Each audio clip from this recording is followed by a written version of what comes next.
Hey, how's it going, everyone? I've noticed that there's been a lot of people viewing my Second Amendment for Virginia sanctuary videos.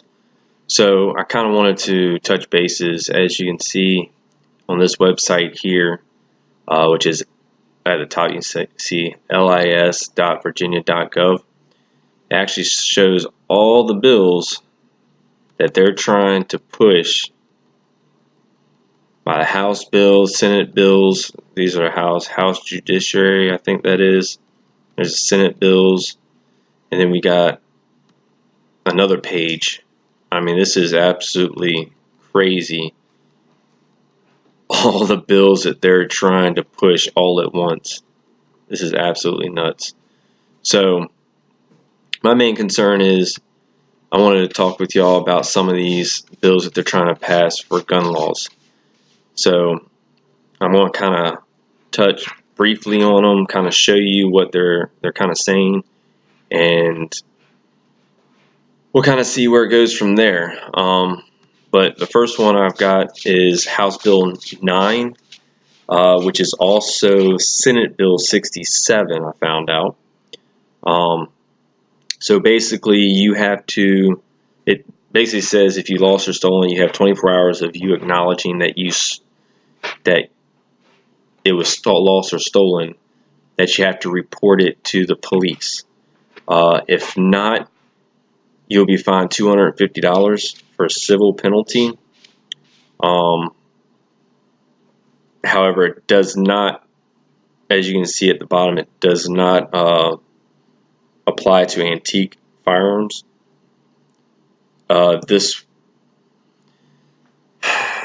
So if you do it in 24 hours, then if that particular gun was used in a crime of any sort, then you have immunity over that crime because you let them know. Now, if you don't say anything and a murder happened with your gun, then you will be liable for that murder. They'll actually hold you on that.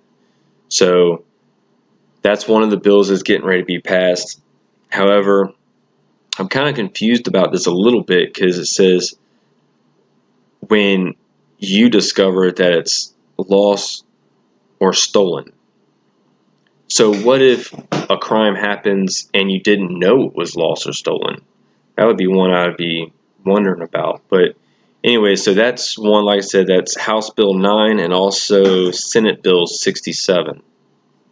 So going over here, trigger activators. So this is basically any trigger that does a burst of some sort that does not make it a fully automatic gun. So if you read down below or whatever, it tells you how it's defined. Binary, device or a binary trigger. Yeah, anywho. But yeah, if you read it, it tells you that your violation is punishable by Class 6 felony. Now, I don't know exactly what the different classes are and what they are. That's something I need to look into. But it doesn't seem like it's very good. Let's say that. So that would be Senate Bill 14, trigger activators. So the next one we're going to go into is SB 16, assault firearms and certain firearm magazines prohibited in sales and transactions. So this is the one where a lot of y'all have been hearing any magazine that can hold 10 rounds or more is basically going to be banned. I think it's somewhere in here. I saw one shotgun 7. Yeah, here it goes. Carrying a shotgun with a magazine that will hold more than 7 rounds. So this would be, in my opinion, would be the start of where they would start banning actual firearms, where any gun that would have a magazine that holds at least 10 rounds in it would be banned. And this one would actually make it a class 1 misdemeanor, is what this is saying. And that would be to import, sell, barter, or transfer any firearm magazine designed to hold more than 10 rounds of ammunition. So that'll be Senate Bill 16. It also says at the top, that was at the bottom of it. So expands the definition of assault firearm and prohibits any person from importing, selling, transferring, manufacturing, purchasing, possessing, or transporting an assault firearm. A violation is a Class 6 felony. The bill prohibits a dealer from selling, renting, trading, or transferring from his inventory an assault firearm to any person. So that's what that particular bill is that's coming up.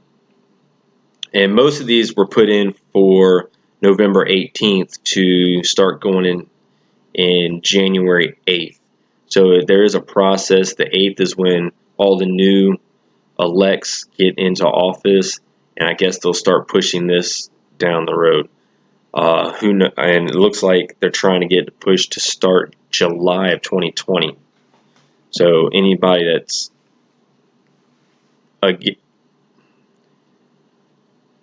that would get in trouble for this stuff, you'd pretty much be a felon at that point. So our next one is the Senate Bill 18, Firearms Criminal History Record Information Checks, Age Requirement, blah, blah.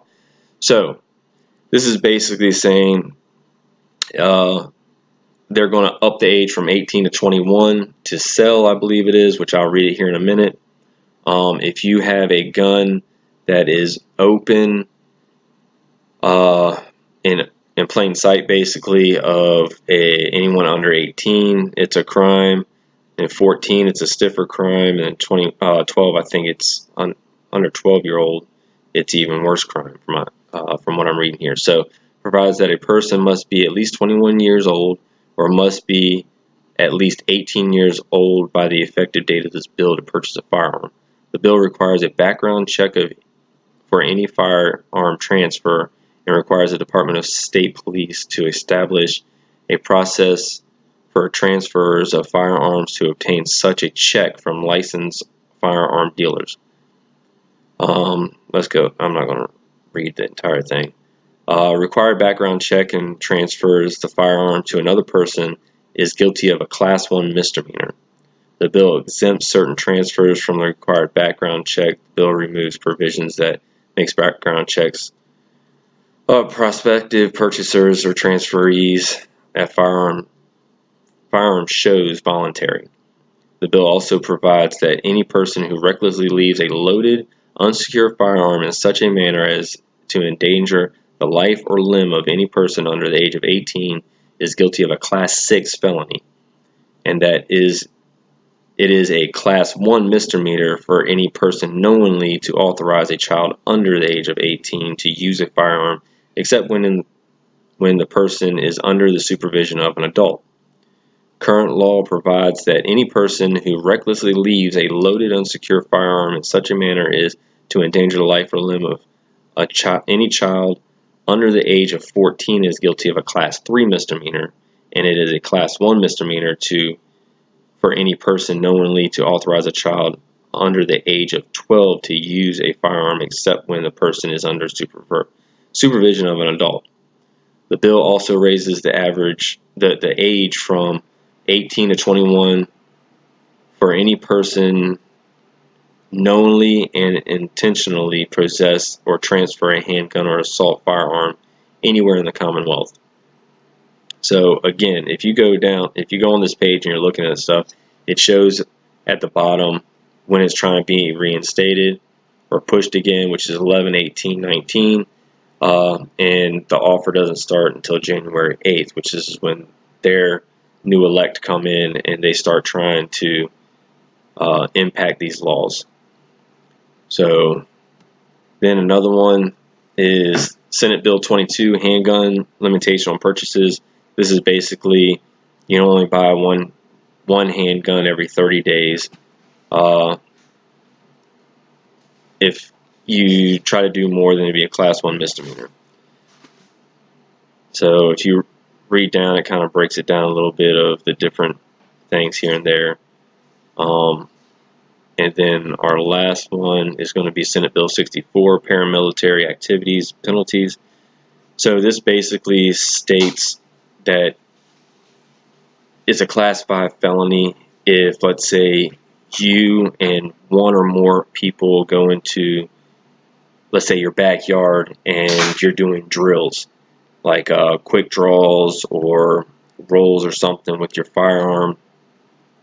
This basically would be like your neighbor looks over and is offended basically of you doing that. They can call and you can be hit with a class 5 felony, which is pretty crazy if you really think about it.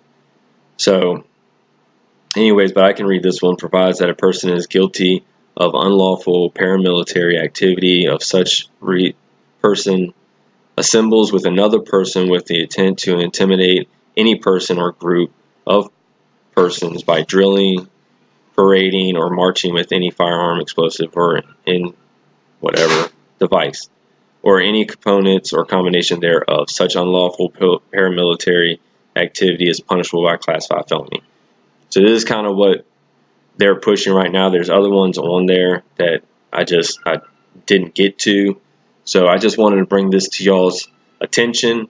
These are some of the bills they're trying to push. They also have some voter ID where you don't have to have voter ID. They have stuff about schools. They have, I mean, it's crazy what they're trying to push. But go onto this site, lis.virginia.gov, and look up the stuff that they're trying to pass for the House bills, the Senate bills, and all the other stuff. Hopefully this would give you some understanding of why we're fighting or pushing to get sanctuary counties on the map for Virginia. So hopefully we can get a good portion of the state where these don't go into effect. But hey, if you don't fight for anything, then you'll lose everything. And we don't want that. We want to keep all our rights. We should keep all our rights as a constitutional right.